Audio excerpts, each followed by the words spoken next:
Disney, you just really can't help yourselves, can you? Yeah, I haven't done one of these editorial type things. I'm sure I've done at least one of them in the past, but it's been a while. Jesus Christ.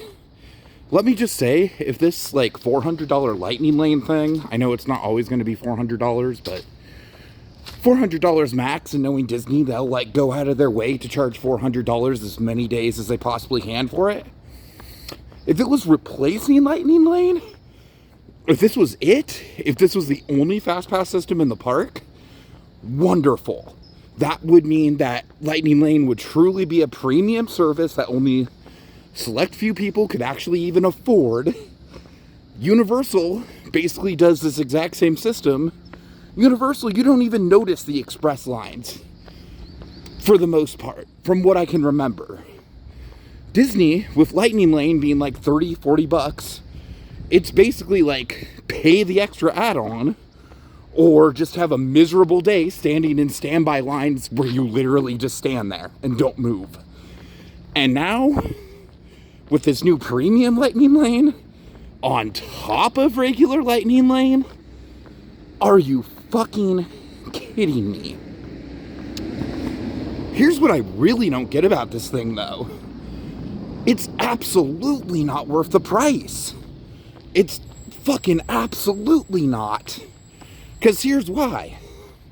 It would be worth the price if you could do unlimited rides on everything.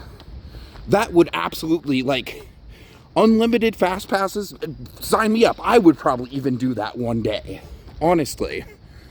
But no, it's one free pass per attraction per day for like 400 fucking bucks. You see, what really kills me about this, granted, the only time I used Lightning Lane, I was just doing Disneyland, not DCA. And this definitely doesn't apply to Walt Disney World. I can imagine the value, if you're really going to be park hopping, I imagine the value goes up a little bit.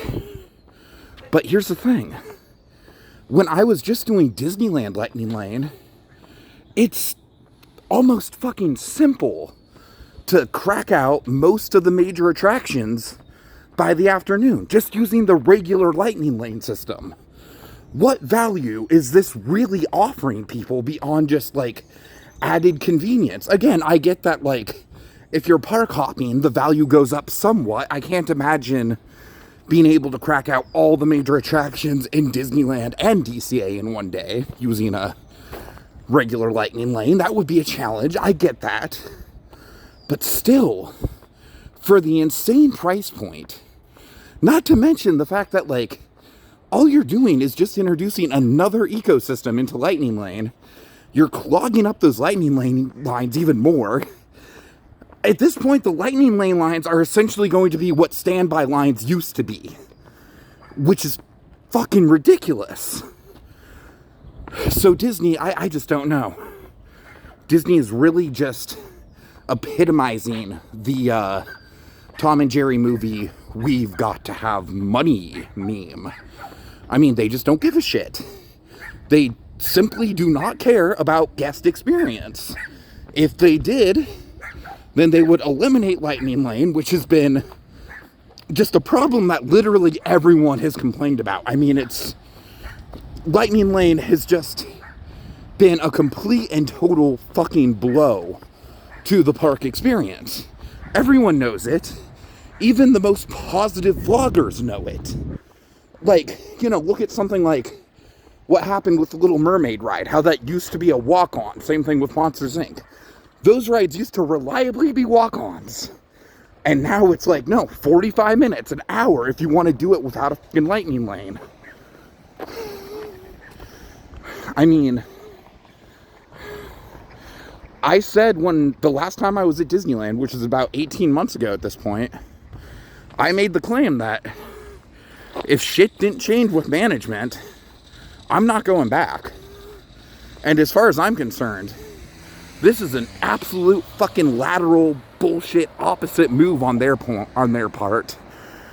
This is like the exact opposite of what they should have been doing to fix the guest experience problem that they have been having. How most people, even people like me who have been diehard fans my entire life, are just turning on these parks now. And they don't give a shit. All they care about is fucking profit margins. I mean, this isn't even getting into the whole creative problem with Disney parks. The fact that literally at this point, Universal is making more original stuff than Disney is. I mean, that's just a whole other thing. It's just mind-blowing. They are literally just taking the lead of their market share of theme parks. And they'll still probably be number one. But they're not going to have the brand reputation that they had before. I mean, my God. When I do Epic Universe, probably next year, maybe 2026, depending on the opening date. I'm still kind of waiting to see on that. I most likely will do Epcot one day just to get the Cosmic Rewind credit. Because I have heard that Cosmic Rewind is one of the best things that they put out in a while. Like, that lives up to the standards of Imagineering, and I'm a coaster guy. But after that, man, that's it. I mean, shit has got to change. This is ridiculous. I feel like these parks are fucking being cannibalized. So yeah, fun times at the House of Mouse. Just greed, greed, greed. Can't think of another word for it. It's just ridiculous.